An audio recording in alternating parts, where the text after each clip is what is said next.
Então, bom dia a todos e todas, né? A gente vai iniciar nossa revisão dos conteúdos da primeira unidade. Se vocês ouvirem alguma zoada assim externa, gente, porque minha mãe aqui, viu? Eu peço desculpa a vocês. Então, a gente vai iniciar com o primeiro conteúdo que a gente viu, que foi sobre a matéria e seus estados físicos. Eu vou projetar para vocês uma animação para poder tentar explicar melhor, certo? Aí vocês me falam quando estiver aparecendo para vocês, por favor.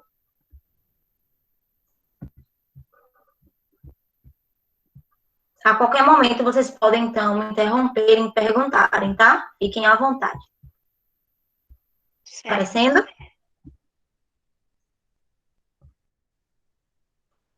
Vocês conseguem visualizar minha tela? Não. Sim. Aí você tá pelo celular? Tô. Você vai procurar aí embaixo, vai aparecer várias pessoas. Aí embaixo não tá aparecendo nenhuma apresentação? Apareceu agora. Pronto. Você vai fixar ela na tela. Clica nela. Já coloquei. Já Pronto. consegui. Todo mundo consegue ver agora? Sim. Ótimo. Então, só lembrando o que é matéria. Alguém lembra o que é matéria aqui? Alguém lembra? Matéria, né? Ela é constituída por átomos, que a gente vai estudar daqui a pouco, que é átomo, para relembrar. Então, é tudo aquilo que tem massa e ocupa um lugar no espaço. Então, se ocupa um lugar no espaço e tem uma massa, a gente chama ela de matéria. Nós somos constituídos por matéria, né? E, basicamente, tudo que a gente toca, tudo que a gente consome é matéria também. Aqui, a matéria que a gente vai trabalhar é a água, tá vendo aqui? Então, aqui são os meus átomos e minhas moléculas, então eu peguei a água aqui pra gente. Poderia escolher oxigênio, poderia escolher o argônio ou neônio. Mas eu escolhi a água porque é algo que a gente está tendo contato, né, cotidianamente. E aqui estão os 3 estados químicos ou físicos, gente. Quem sabe? Kelly, Tawane, Thaís, Vitor. Sólido, líquido e gasoso. Eles são o estado quê da matéria? Estados físicos. Estados físicos da matéria, muito bem. Então, os estados físicos da matéria são 3, que é o sólido. Então, olha como as moléculas estão no sólido, conseguem ver aqui? Elas estão mais próximas umas das outras, elas estão mais coesas, elas estão com movimentação aqui, gente? A movimentação dela está fluida? Elas estão mais Não. próximas? Estão mais próximas. Estão mais próximas, então a movimentação dela é muito pouco, quase nula, tá? Percebam aqui, tá vendo esse termômetro aqui? É a minha temperatura. A temperatura dela tá bem baixa, tá vendo? Aqui é meu estado líquido agora. Conseguem ver que mudou? Sim. Então, agora as moléculas elas estão mais fluidas, elas estão com uma movimentação melhor. Olha a minha temperatura como aumentou um pouco, tá vendo? Aqui, agora a gente tem um corpo fluido. A gente não tem um volume fixo, mas a gente tem uma massa definida. E o nosso gás, olha como as moléculas estão agora. Conseguem ver? Sim. Sim. Então, agora as moléculas estão o quê? Com maior distanciamento entre as partículas, tá? A movimentação delas aqui é bem intensa, elas conseguem vibrar muito mais, certo? Conseguem ver isso? Sim. Sim. Então, agora a gente vai lembrar qual o nome de cada estado, a passagem de cada estado. Então, se eu estou no sólido e eu começo a exercer o quê? Uma temperatura aqui, consegue ver minha chama ali? Sim. Sim. Ó, o que está acontecendo com essas moléculas? Elas estão vibrando, estão passando do estado sólido para o estado Líquido. Líquido. líquido, e depois elas começam o quê? Então, continuam recebendo calor. Percebam ali meu termômetro como está aumentando, tá vendo? Ela continua recebendo Sim. calor, e agora ela está virando o quê? Gasoso. Gasoso. Gás. Ou vapor. Exatamente. Então, a passagem do sólido para o líquido, a gente chama de fusão. Só lembrando, tá? Que a gente já estudou isso. Então, do sólido para o líquido, a gente chama de fusão. E do líquido para o gasoso, que lembra? Vaporização. Vaporização. Vaporização. Nós temos 3 tipos de vaporização, lembra? Uma mais rápida, uma mais lenta, uma extremamente rápida, né? Então, a evaporação é a mais rápida de todas. A ebulição, ela é um pouco mais rápida. Desculpa, a evaporação é a mais lenta. A ebulição, ela é mais rápida do que a evaporação. E a mais rápida ainda é a calefação, certo? Certo. Lembraram? Pronto. Sim. Então, aqui elas estão na forma de gás. Olha a minha temperatura aqui como tá. Quando eu começo a perder, então eu vou resfriar elas aqui agora, tá? Elas vão começar, percebam lá meu termômetro como ele tá perdendo calor, tá vendo? Conseguem ver? Que ele tá começando a diminuir o calor? Sim. Vamos ver o que que acontece. Do gás para o líquido, do gasoso para o líquido, a gente chama de quê? Alguém lembra? Condensação. Condensação, muito bem. E quando a gente continua perdendo calor, o que acontece agora? Ele está passando para o estado sólido, não é? E como é a passagem do líquido para o sólido? Como a gente chama? Solidificação. Alguém tem alguma dúvida em relação a isso? Não. Então, tá tudo tranquilo, né? Sim. Então, só para a gente relembrar mesmo essa primeira parte. Então, não tem nada de diferente do que a gente já estudou. Alguém tem alguma dúvida em relação a essa parte do conteúdo? Não. Não. Pronto, então agora eu passo a fala para a professora Elida e para a professora D. Bom, gente, então vamos lá.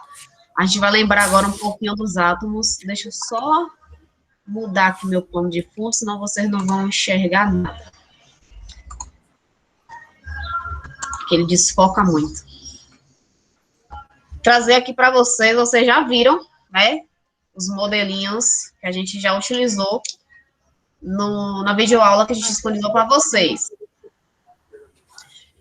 Quem pode me dizer o que é átomo? Conceituar átomo, vocês lembram? A menor parte da matéria.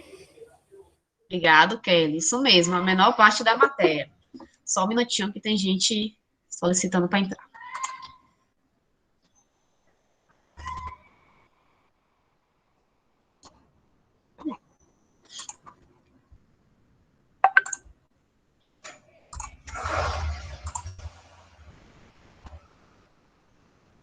Era Irã, mas acho que caiu.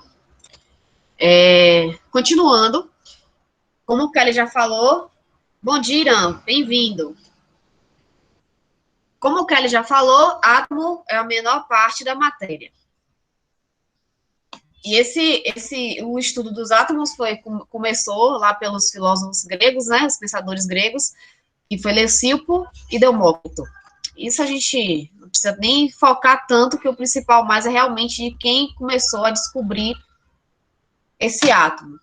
Então, a gente tem aqui o primeiro modelo atômico que foi criado. Alguém lembra de quem é esse modelo atômico?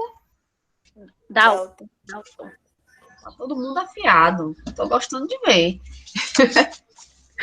Justamente, o modelo atômico de Dalton. Ele tem essa forma que lembra uma bola de bilhar, uma bola de sinuca, para a gente chama de sinuca, né? E Dalton, ele disse que esse átomo, ele era pequenas partículas esféricas, maciça, ou seja, ele não é oco por dentro. Ele é todo por um, certo? Indivisível. Só um minutinho, gente. Tem mais alguém aqui tentando entrar. Eu vou ficar parando, às vezes, porque sou eu que estou permitindo a entrada das pessoas. Então, perdão, viu?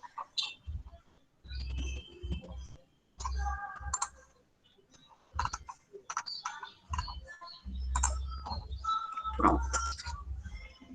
Como eu estava falando, então, ele é indivisível e indestrutível. E ficou conhecido como o modelo que é semelhante a uma bola de bilhar. Elza, quem é Elza Peixoto? Se identifique, por favor. Tá desligado teu microfone, Samile. Deve ser Camille, né? Que o nome dela é Peixoto também. Não sei. Ah, sim, é verdade, verdade. Pronto, então tranquilo. Para quem entrou depois, a gente está fazendo uma revisão, gente, para poder vocês conseguirem desenvolver melhor no simulado que vai ser semana que vem. E a gente está gravando essa aula de revisão, porque a gente vai disponibilizar para aqueles que não conseguirem participar dessa aula hoje. Tudo bem? Certo, Camille. Professora Samile já te identificou pelo sobrenome. Continuando, temos o segundo modelo atômico. Alguém lembra desse modelo, de quem é? De Thompson. Thompson. Isso. Thomson. Thompson. É, não tem um P. É Thomson.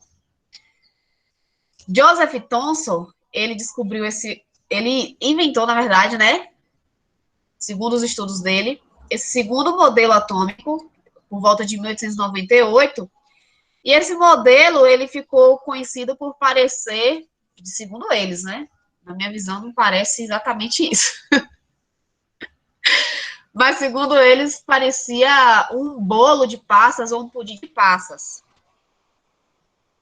E ele concluiu que esse átomo, ele é esférico, assim como o Dalton falou, mas ele não é maciço e ele é divisível. Então, já veio uma diferença do modelo de Dalton. Dalton disse que o dele era maciço, ou seja, não era oco e não era indivisível. Aí vem Thomson e fala que o átomo, na verdade, é sim maciço, ele é oco por dentro, e ele é sim divisível, ele pode ser dividido. Então, ele fala que a menor partícula que existe, ela ainda pode ser dividida. Vocês estão entendendo até aqui? Tá tranquilo? Sim. Ótimo. Qualquer coisa a gente pode parar, perguntar. Fique à vontade, não fique com vergonha não, tá? E o que mais que ele falou, né? O que mais Thomson falou? Essa região vermelha aqui, ele disse que as partículas que tinham aqui era de que carga? Alguém pode me falar? Alguém lembra? Negativas, eu acho. Na verdade, essa região vermelha toda... Sim, vermelha. Oi? Eu atrapalhei a cor. Ah, perdão. Essa região toda vermelha, ele disse que tinha carga positiva, mas que nela continha cargas negativas, que está representado aqui nessa cor verde. É como um bolo de pudim. O pudim no todo tem carga positiva, mas as passas que estão nele são as cargas negativas presentes nesse pudim. Estão entendendo? Sim. Certo. Os meninos estão quietinhos aí, Vitor, Ian, Camille, que entrou depois. Estão entendendo?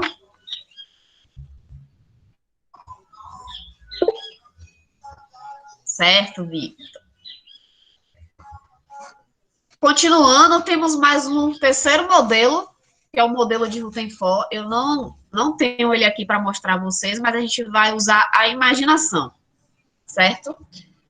Rutherford, ele falou que o átomo, ele era uma estrutura inteira e ele teria um núcleo, formado por prótons, que são partículas com carga positiva. Prótons são partículas com carga positiva. E esse núcleo, ele estaria circundado, ou seja, ao seu redor, estaria a eletrosfera, que é onde fica os elétrons. Se Samília ou Deise puder responder Letícia lá no WhatsApp, eu agradeço. Pronto. Continuando, e ele falou que ao redor desse núcleo existia uma eletrosfera que era formada por elétrons, que são partículas com carga negativa.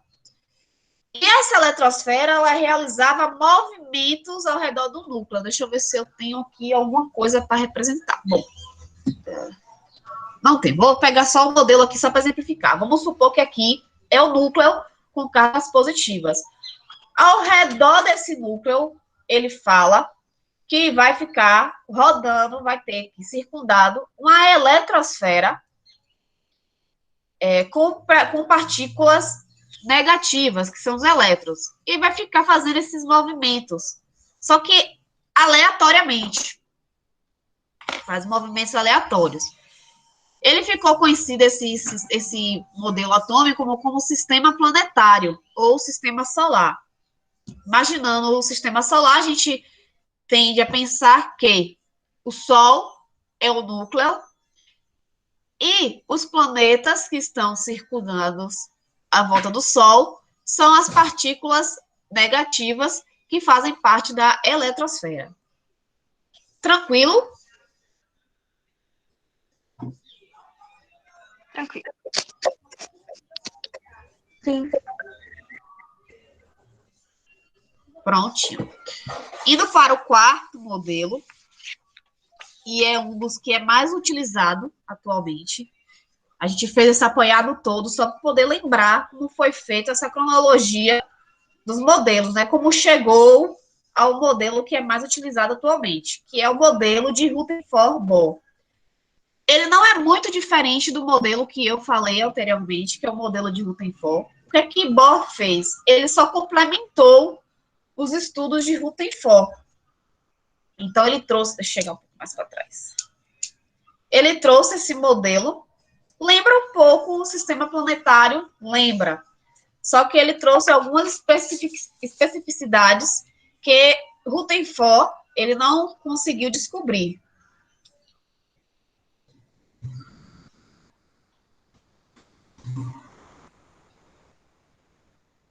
Perdão. Continuando. Então, o que é que Bohr ele disse? Ele se perguntou, na verdade. Eu falei que Rutherford disse que o núcleo ele tem cargas positivas e que ao redor dele existe uma eletrosfera com elétrons, cargas...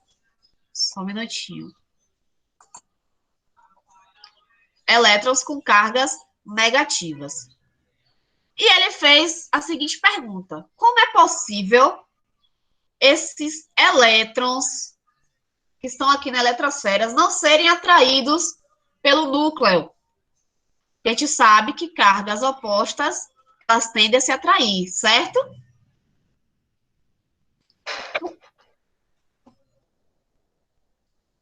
Bárbara. Bom dia, Bárbara. Quem é Bárbara?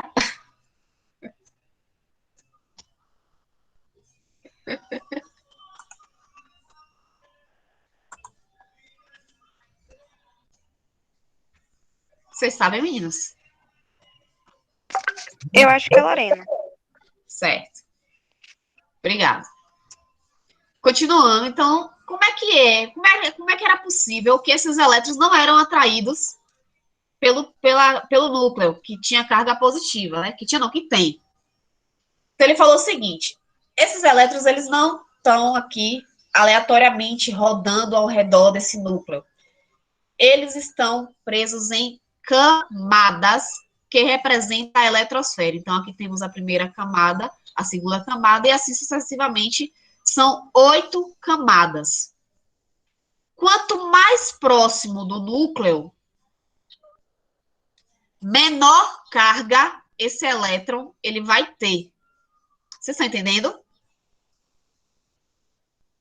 Quanto mais próximo do núcleo, menor carga ou energia esse elétron vai ter. Por quê? Porque assim ele não vai ser atraído pelo núcleo.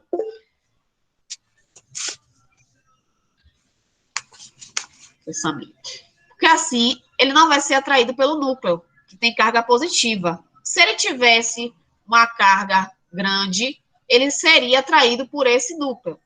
E quanto mais afastado do núcleo, mais essa carga do elétron, ele aumenta.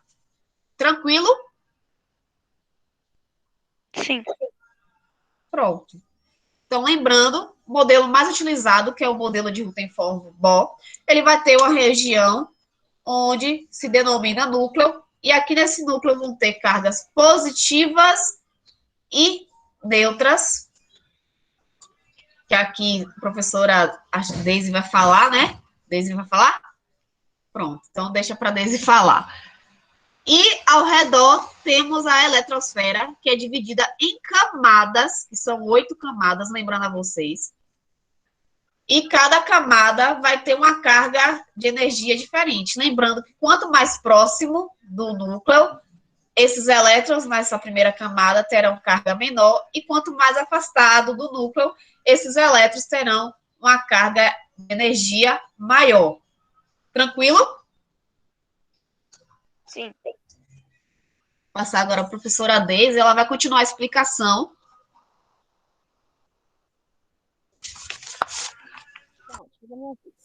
Bom, eu vou conversar um pouco com vocês sobre os elementos químicos e as moléculas. Então, vocês lembram, assim, só para saber o que são os elementos químicos? Podem chutar, não tem problema. Alguém? Alguém? Então tá bom. Os elementos químicos, eles são conjunto de átomos que vão apresentar características semelhantes. Como assim? Ele tem um átomo. Imaginem que esse aqui é um átomo e ele é azul e redondo. Então, o que seria esse elemento químico? Seriam vários desse juntos, porque eles teriam características semelhantes. Tudo bem? E se você pensar, o que seriam as moléculas?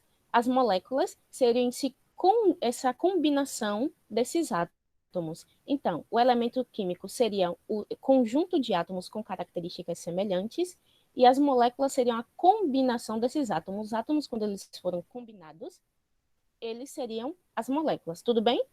Ficou confuso? Alguém? Ninguém? Então tá bom. Ó, pense pense esse aqui como um átomo, tá certo? Ele é azul e redondo. Pense outro átomo aqui, azul e redondo também. Então, esse seria um elemento químico, porque seriam conjunto de átomos semelhantes, ok? A molécula seriam combinações dele, ou seja, não necessariamente precisariam ser semelhantes. Se eu juntasse esses dois, eles juntos poderiam formar uma molécula, mas eles não necessariamente precisam ter características semelhantes. Melhorou? Deu para entender melhor? Deu. Pronto. Então, esses elementos químicos, eles são formados eles são a forma mais simples da matéria. Como eles são formados pelos átomos, então eles são a forma mais simples da matéria. Tudo bem? Então, hoje em dia, existem 118 elementos químicos, sendo que 92 deles são naturais e 26 deles são artificiais. Vocês sabem, quando eu digo artificiais, elementos químicos artificiais, o que é que eles são? Produzido em laboratório? Muito bem, isso mesmo. Os 92 que são naturais é o que são encontrados na natureza, e os 26 é que são artificiais, é que são feitos em laboratório. Muito bem. E todos esses 118 elementos químicos, eles vão estar na tabela periódica. Se você procurar, eles lá, os 118 vão estar lá, sem problema nenhum. Ok? Então, esses elementos químicos, eles também vão ter alguns números para exemplificar eles. A gente vai ter o número atômico e o número de massa. Ok? Alguém lembra o que é o número? Como é que a gente sabe qual é o número atômico?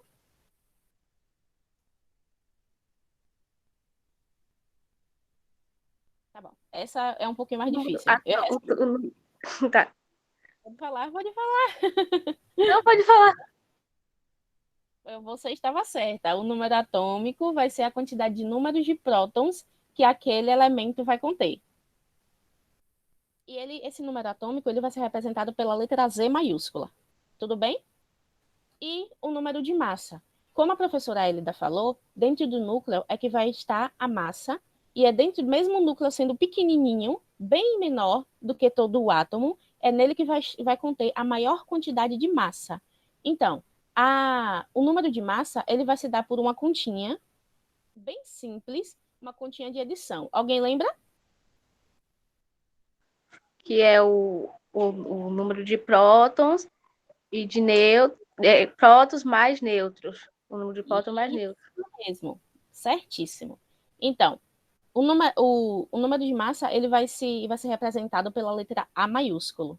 Então, seria, para a gente fazer a continha, né? A maiúsculo, que é igual a P minúsculo, que é igual a prótons, mais N minúsculo, que é igual a nêutrons. Então, o número de massa nada mais é que o número de prótons mais o número de nêutrons. Para a gente pegar mais isso aí, eu vou fazer um exercíciozinho bem simples. Supondo que exista um elemento com a sigla Z. Esse elemento vai ter 3 prótons mais 7 nêutrons. Qual vai ser o número de massa desse elemento Z? 3 prótons mais 7 nêutrons.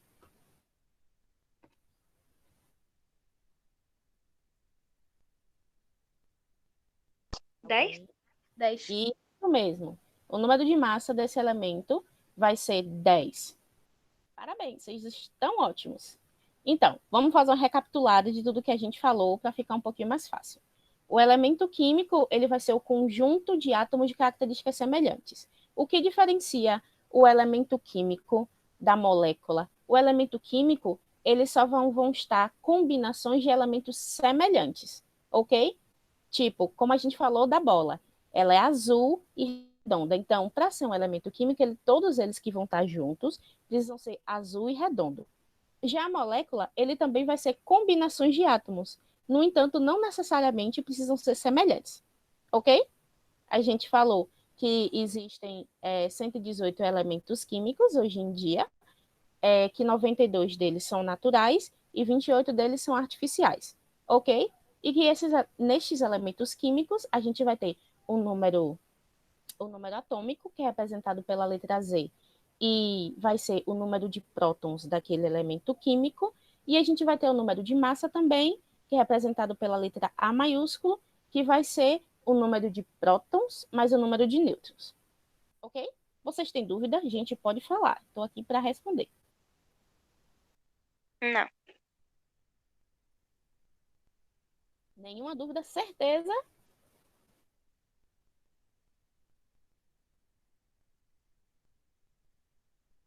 Ok, já que não tem nenhuma dúvida, passo minha palavra agora para a professora Samile.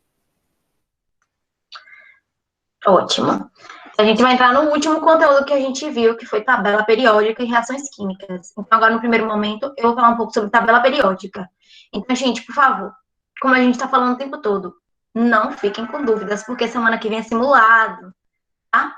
Então, vocês têm que tirar a dúvida de vocês hoje. Por isso que a gente fez essa aula aqui no Google Meet, tá bom? Então, eu quero saber de vocês. O que vocês consideraram que vocês não conseguiriam entender da tabela periódica? Porque eu sei que é muitas partes singulares, né? Mas o que vocês não conseguiram entender da tabela periódica ou com dúvidas? E aí? Podem pegar o livro de vocês na página 35, que tá lá a tabela periódica, bonitinha, pra gente começar a falar um pouco sobre ela. Tá? Vocês podem me perguntar qual a dúvida que vocês têm. Alguém tem alguma dúvida? Tá com dúvida em tudo? Tá com dúvida em algumas coisas? E aí? Alguém? A página é 35, Vitor. Do livro de ciências, tá? De vocês. E aí? Ó, eu vou projetar a tabela periódica para ficar melhor para a gente visualizar, tá certo? Eu não ouvi qual foi a página. A senhora pode repetir, por favor? 35, Kelly. 35, amor. Ela tem a tabela periódica lá. Mas eu vou projetar uma tabela periódica aqui pra gente, tá bom? Conseguem ver?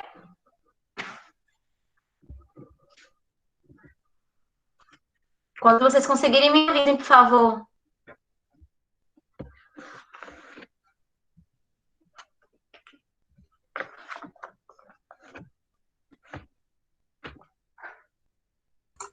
Já tá vendo já, Sami. Pronto, todo mundo conseguir pegar o livro, quem não conseguir não tem problema. Eu só queria que vocês olhassem para uma tabela periódica, tá? Então, como a professora Daisy acabou de falar, a tabela periódica, ela tem quantos elementos químicos? Quem lembra? 118. 118. 118, muito bem. E eles estão divididos em subgrupos, tá?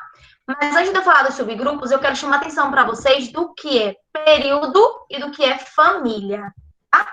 Então, a tabela periódica, ela tem uma numeração aqui em cima, tá vendo que vai do 1 até o 18, que a gente chama de família.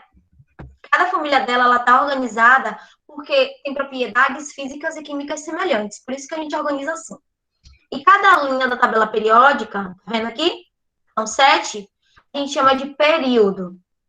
Tudo bem até aqui? Sim.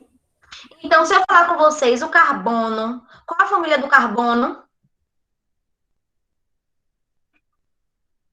Qual a família do carbono? Qual o número da família dele? Família 18. 3. Família quanto? Quem acha que é 14? Quem acha que é 18? 14, errei. É 14? Todo mundo concorda? Ó, o carbono tá aqui, ó, verdinho. Ó, a família é o que tá aqui em cima. A família 14. E o período? O período 2. Segundo período. Exatamente, o segundo período aqui, ó.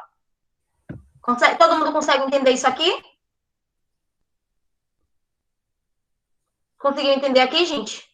Então, período é cada linha. Pode estar aqui, ó. Pode estar por aqui, mas vocês vão olhar aqui a linha que ele tá bonitinho. Aí você vai identificar o período e aqui a família. A família são as colunas e as linhas, então, são os períodos. Tudo bem? Ok. Ó, o lantanídeo e os actinídeos, eles estão aqui dentro da tabela periódica. Só colocou aqui fora para um nível de organização, senão a tabela periódica ela ia ficar muito extensa. Tá? Então, os lantanídeos estão aqui no 6º período. E os actinídeos estão no 7º período. Tá? Todos eles estão na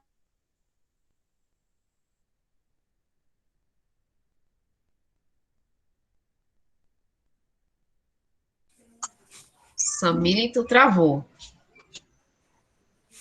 Eita.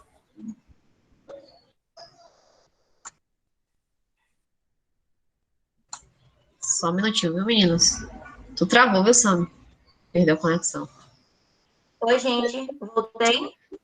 Consegue me ouvir? Sim. Gente, só aproveitando para voltar aqui, que agora que eu me toquei, eu falei 8 camadas, não foi? Na verdade, são 7. Perdão. São 7 camadas. Eu acabei falando 8. Agora que eu me toquei nisso. Tudo certo. Vocês conseguem entender por que são 7 camadas? Ai, não sei. Oh, meu Deus, olha.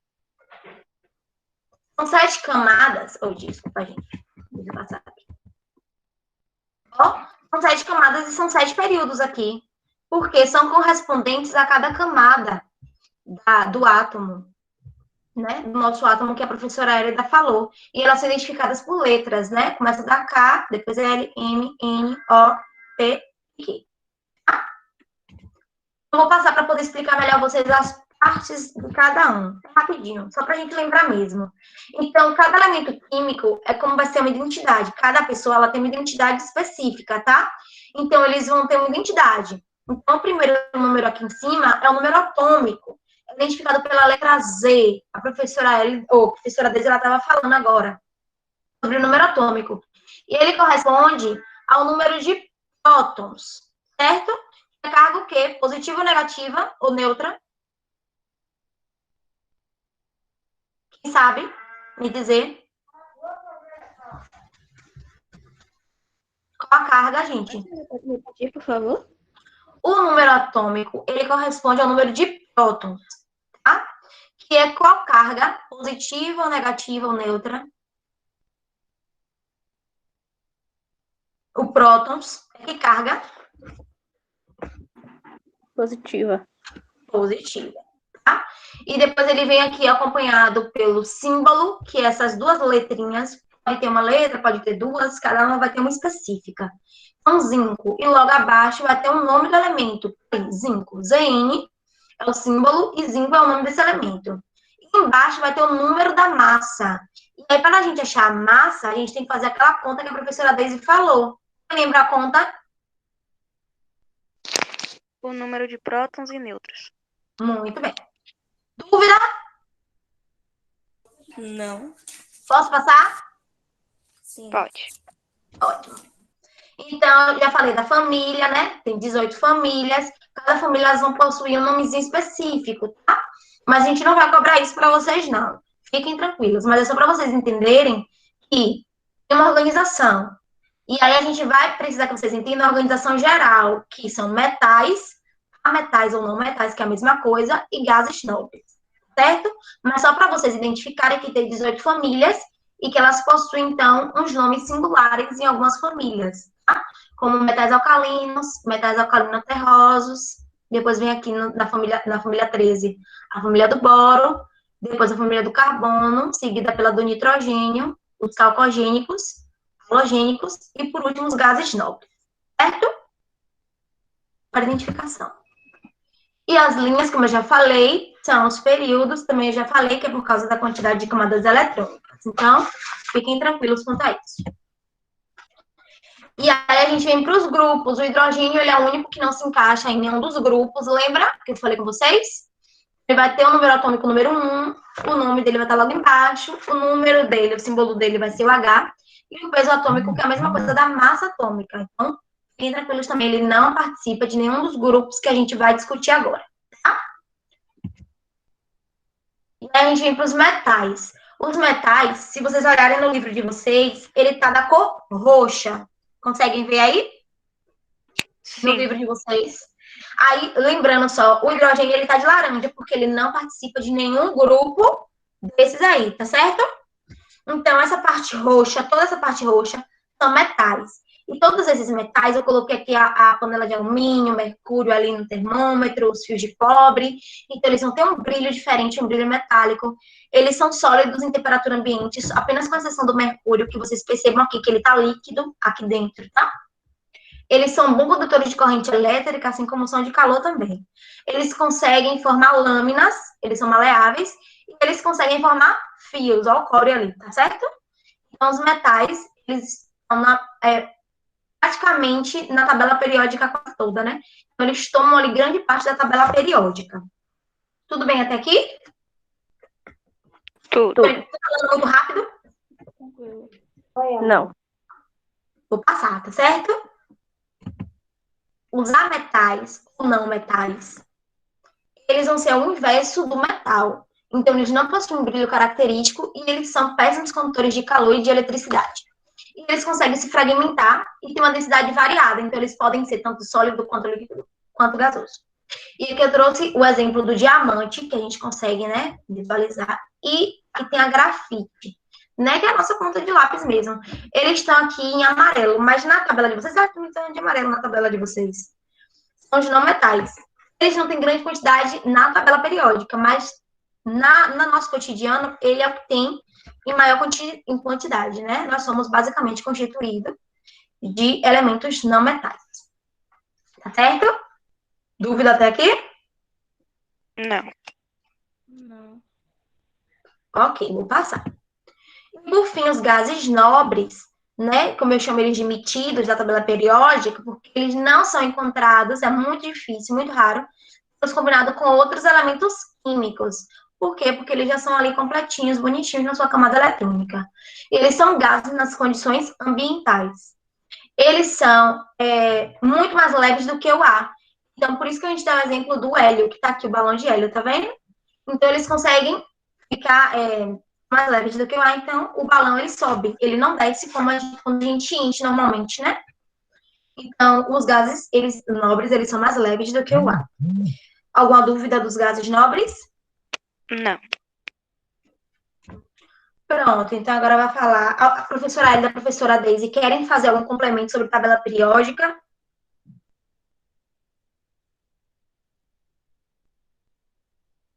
Então tá. Eu estava falando com o microfone desligado. Perdão. Só lembrando mais uma vez, gente, porque eu me atrapalhei, eu falei que eram 8 camadas. O átomo, ele tem 7 camadas, que vai representar os períodos da tabela periódica, como a professora Samile falou. Então, são 7 períodos e 7 camadas, tá? Pronto, eu passo minha fala agora para a professora Deise, que vai falar um pouco sobre reações químicas para vocês. Gente, lembrando, qualquer dúvida, pode perguntar. Os meninos que ficam muito quietos, viu, Vitor? Irã tá aí ainda, não sei se tá. Tá. Perguntem, assim como Kelly, como Thaís, como Tawane, perguntem, gente, porque a gente tem que tirar dúvidas de vocês. Pronto, voltei de novo.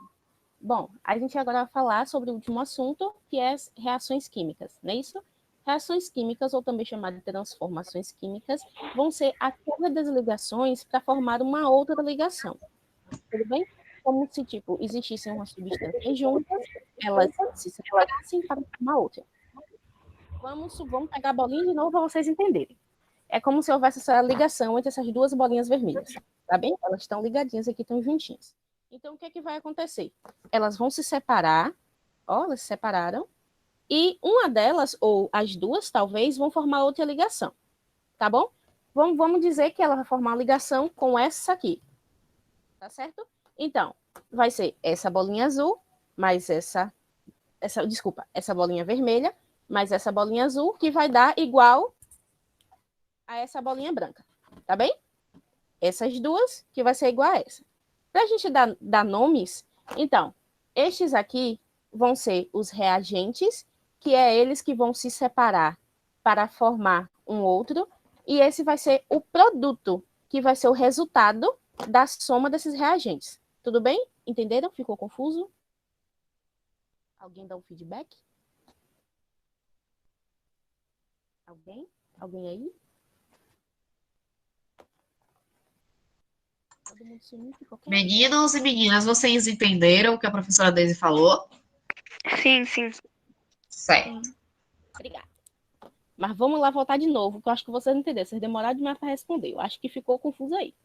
Então, é uma ligação, tá bom? As transformações químicas vão ser transformações que vai, tipo, existir uma substância, vai ter uma transformação dessa substância para formar outra. Tudo bem? Então, pense nessa ligação aqui, duas bolinhas vermelhas. Elas vão se separar. Separou. Vamos supor que só uma delas vai fazer uma outra ligação. Ela vai fazer uma outra ligação com essa bolinha vermelha. Então, elas vão se ligar. Ou seja, esse mais esse se ligou e vai formar esse aqui, o branco. Eu sei, né, que branco mais vermelho, azul mais vermelho não dá branco, mas vocês entenderam. Vai se formar esse. Então, essas duas bolinhas, eles vão ser os reagentes, ou seja, é eles que vão passar por essa transformação, ok? E essa bolinha branca, ela vai ser o produto, que vai ser o que já foi transformado, outra reação. Eu não sei se vocês lembram, no experimento que eu fiz com o bicarbonato de sódio, mais o vinagre de maçã. Aquilo ali foi uma reação química. Por quê? Porque teve o bicarbonato, mas a junção do bicarbonato mais o vinagre de maçã fez com que houvesse uma reação química com que a bola se enchesse. Vocês se recordam? Sim. Pronto. E o que é que pode fazer com que essa reação química aconteça? Pode ser a temperatura, que é uma das principais, né? E também pode ser a passagem de corrente elétrica. Mas, principalmente, a principal dessas que vai fazer com que essas reações químicas aconteçam é a temperatura. Tá certo? Também vai ter a equação química, que é como se a gente fosse colocar de uma forma mais simples o que é a reação química. Ou seja, o que eu fiz aqui, a bolinha vermelha mais a bolinha azul é igual à bolinha branca. Essa aqui é a reação química, é uma equação química, desculpa. A bolinha vermelha mais a bolinha azul igual à branca é uma equação química. E essa equação química, ela vai ter uma regrinha, né? Como tudo na vida tem regrinhas, essa equação química também ela vai ter. Então, essa equação química, ela vai precisar ser balanceada, ou então, pelo menos, ajustada. Tudo bem? Tipo, se houver de um lado um elemento que tenha 2 hidrogênios, quando tiver esse produto, ele também precisa ter 2 hidrogênios. Para eles se balancearem, eles precisam estar ajustados. É como uma balança. Nenhum nem para mais, nenhum para menos. Tudo certo? E existem duas Sim, leis sim. nessa equação e nessas reações químicas, que é a lei de Lavoisier, que é a lei de conservação das massas, e a lei de proporção constante, que é a lei de Proust. Ok? A lei de Lavoisier, eu tenho certeza que vocês já escutaram, certeza absoluta, que é quando, nessas reações químicas, as quantidades dos reagentes ele tem que ser as mesmas do produto. Mas, como assim as pessoas gostam de simplificar, então eles fizeram uma frasezinha que eu tenho certeza que vocês já ouviram, que é: na natureza, nada se cria, nada se perde, tudo se transforma. Quem já escutou essa frasezinha? Essa aí é Eu. muito bem, é isso aí mesmo. Eu já ia falar, se não escutou, não assistiu o vídeo, viu? Gente, só respondendo, Kelly. Quando a gente acabar aqui, que já está perto de acabar, vocês vão responder o formulário e a gente vai continuar lá com vocês no WhatsApp, tá bom? Isso Certo. mesmo. E da proporção constante, que é a lei de Proust, vai falar que vai existir uma proporção entre o reagente e o produto e ela vai precisar ser mantida. Ou seja, é como a gente falou, que se tiver 2 hidrogênios, vai precisar ter 2 hidrogênios no produto também, tá certo? Essa é a lei de Proust. Então, recapitulando tudo de novo, as reações químicas ou transformações químicas, ela vai ser uma quebra de ligação para formar outra ligação, ok? É como se fossem 2 substâncias juntas, elas se quebram para formar outra substância, tá certo? Os que são quebrados vão ser os reagentes, e o que vai ser formado, a nova substância formada ou a nova ligação formada, ela vai ser o produto, tá certo? A gente vai ter a equação química, que vai ser simplesmente a soma desses reagentes vai ser igual ao produto, tá bom? E vai ter 2 leis, que é a lei de Lavoisier e a lei de Proust. A lei de Lavoisier vai dizer que na natureza nada se cria, nada se perde, tudo se transforma. E na lei de Proust vai dizer que os reagentes e os produtos eles vão precisar ser balanceados. Tudo bem? Alguma dúvida, gente, vocês falem, pelo amor de Deus, se vocês tiverem dúvida. Estou aqui para ajudar. O assunto tá até fácil. Muito bem, o povo tá tudo inteligente. Tá aprendendo tudo, já sabe tudo. Só como um complemento, professora Deise, rapidinho. Eu quero que vocês imaginem, pensando nessa reação química, como alguém aqui já fez suco, gente? Acho que todo mundo aqui já viu a mãe ou já fez um suco, né? Então, se eu pego as goiabas e a água para fazer um suco, eu vou ter suco de quê? Goiaba, né? Porque eu peguei goiaba, não é isso? Então, eu não vou ter suco de maracujá, não vou ter suco de acerola, não vou ter isso. Então, vocês precisam prestar atenção no que vocês têm, para o que vocês vão formar. Não vai formar nada de, meu Deus, é outra, vai ser outra substância, mas vão ser com os mesmos elementos que estão ali. Então, só para vocês entenderem, visualizarem melhor. Então, se eu tenho 2 moléculas de hidrogênio e uma de oxigênio, eu não vou formar 4 moléculas de água, entendeu? Eu vou formar apenas uma molécula de água. Só para vocês terem essa noção de quantidade, né? Que é o que Proust fala e o que Lavoisier também fala. Tá? Só para complementar o que Deise falou, vamos visualizar aqui. Eu escrevi aqui. Vocês conseguem visualizar? Tá dando para ver? Uai! Sim. Pronto, eu escrevi o oxigênio, que ele vai ter massa 16, e escrevi o hidrogênio, que ele vai ter massa igual a 2. Por que ele tem massa igual a 2? Porque eu coloquei 2 moléculas de hidrogênio. Tá vendo? H2. Essa reação aqui, ela forma qual elemento? Alguém pode me dizer? O mais H2. Ela vai formar qual elemento? H2O. Certo. Continuando. Eu coloquei aqui oxigênio com massa 16 e hidrogênio, H2, com massa igual a 2. Essa massa, ela continua a de um elemento só? Ou eu somo essas duas massas? Soma as duas. Então, ela vai ficar com massa 18, 18. certo? Vou botar aqui. H2O, massa 18. Vamos imaginar uma outra situação que é referente à lei que Deise acabou de falar, que é a lei de Proust, que ele fala das proporções constantes. Então, independente da quantidade de elementos que a gente tem, ele vai ser proporcional, certo? Então, eu vou colocar um outro exemplo aqui. Só um minutinho. Estou tentando botar maior para poder vocês visualizarem.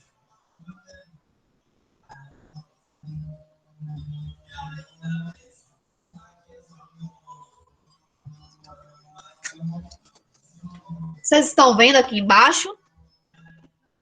Eu coloquei 2 moléculas de oxigênio. O oxigênio, ele tem massa 16. Se ele tem massa 16 e eu coloquei 2 moléculas de oxigênio, então 16 mais 16 vai dar 32. Então, essas 2 moléculas de oxigênio aqui vai dar uma massa de 32. Entendido? Sim. Pronto. Então, vou colocar aqui 32. E eu coloquei 2 moléculas de H2. Tá vendo? Se uma molécula só de hidrogênio tem massa igual a 1, e eu digo aqui que tem 2 de H2, então eu vou ter quanto de massa aqui? 4. Isso, Kelly, 4. Então, vai ter 4 de massa. Como é que eu fico aqui, então? A reação desses 2 elementos. Vocês sabem? Se eu tenho O2 mais 2H2, com quanto fica?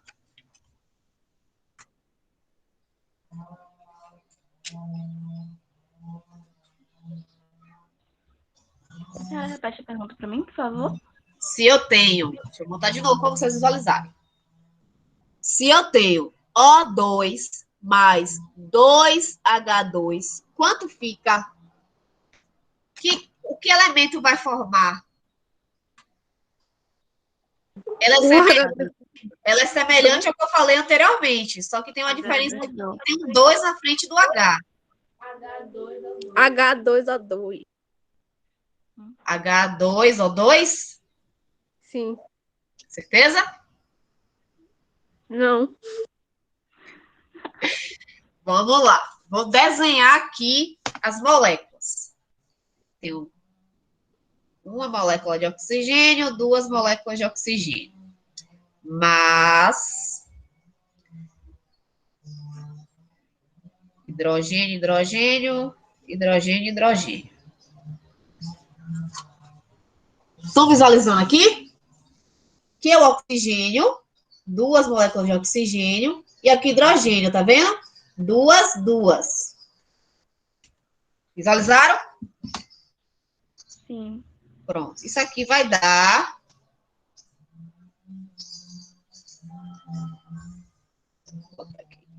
hidrogênio, oxigênio, hidrogênio.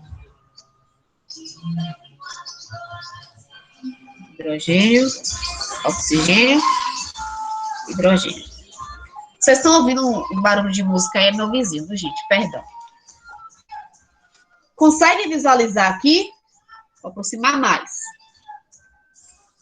Eu tenho 2 de oxigênio e 4 de hidrogênio, que eu formo H2, que são 2 de hidrogênio, ó, mais outra molécula de H2O. Entenderam? Sim. Pronto. Isso vai dar... Isso aqui vai dar 2H2O.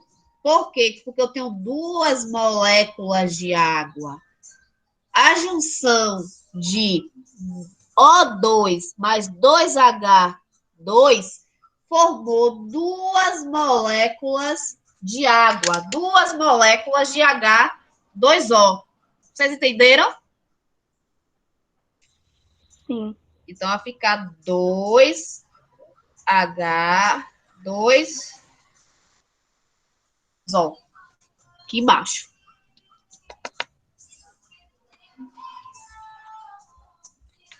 No início, eu falei da massa. Eu falei que o oxigênio tinha massa 32 e o 2H2 tinha massa 4. Aqui também eu somo, igual eu fiz anteriormente. Sim. Pronto, então ele vai ficar com massa 36. 36. Isso aí. É isso que a lei de Proust fala. Independente da proporção, ele vai ser... Perdão, me atrapalhei na lei, ó. Independente da proporção constante, a proporção vai ser constante. Então, dependente de quantos elementos tiver, a proporção vai ser constante. Eu não vou alterar nada. Só vou acrescentar. Tranquilo? Sim. Pronto. Sobre as reações químicas, como é que a gente sabe que acontecem as reações químicas? Tem algumas coisinhas que dá para a gente perceber. Tipo, algumas reações químicas, elas vão liberar alguns gases. É como o vinagre mais o bicarbonato de sódio. Ela vai liberar o gás, que foi o que encheu a bexiga. A gente também vai ter o odor, porque pensem numa fruta ou num legume que ele apodreceu. Então, vocês sentem um cheiro, né, que ele ficou podre, e não é um cheiro muito legal. Mas esse cheiro, esse odor de podre, ele é resultado de uma reação química, ok? Existe também, às vezes, uma mudança na coloração e também na textura. Quando a gente fala do ferrugem, naquele ferrugem existiu uma reação química ali também. Algumas reações químicas são um pouco mais perigosas, que vai existir alguma explosão, algumas, às vezes, vai ter chamas, a reação vai causar, essas reações químicas vão trazer algumas chamas e algumas luminosidades também, ok? Dúvidas? Não. Não. Vitor, Irã, Tawane. Camille saiu, não foi, gente? Acho que a conexão dela caiu. Parece que sim. Acho que sim. Nenhuma dúvida? Ninguém tem mais dúvida, né? Quero ver 10, viu? Eu só quero ver semana que vem nesse simulado. Então é isso, né? A gente pode encerrar por aqui? Oi, Dira, pode falar. Eu falei que eu vou tirar 11. Olha, Quero ver isso, quero ver 11. pronto. Então, a gente vai encerrar por aqui. E vocês vão lá agora para o grupo, que a gente postou lá um link do formulário, eu vou colocar novamente, e vocês vão tentar responder esse formulário. Lembrando que, se eu não me engano, a professora Bárbara, ela está aqui ainda está. Pode tirar essa dúvida. Se eu não me engano, o simulado também será pelo Google Formulário. Então, vocês já vão treinando como acessar ele e ir respondendo. Por isso que a gente fez essa revisão dessa forma, por ele. Tranquilo? Sim. Não conseguirem acessar também, analisem, tá? Que a gente coloca a foto, como a gente sempre coloca. Isso, Tá bom? eu vou tirar um print do formulário, da atividade que está no formulário, e vou colocar lá no grupo também. Então, a gente se encontra lá, viu? Tchauzinho, e tentem responder o formulário agora. Tchau. Tchau. Um beijo, gente. Tchau, tchau. Até daqui a pouco. Tchau.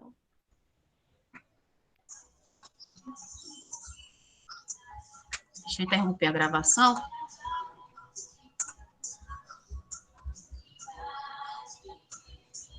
A gente continua aqui? Deu certo, galerinha. Pra me dar no mesmo. Deixa eu tirar só um print logo aqui.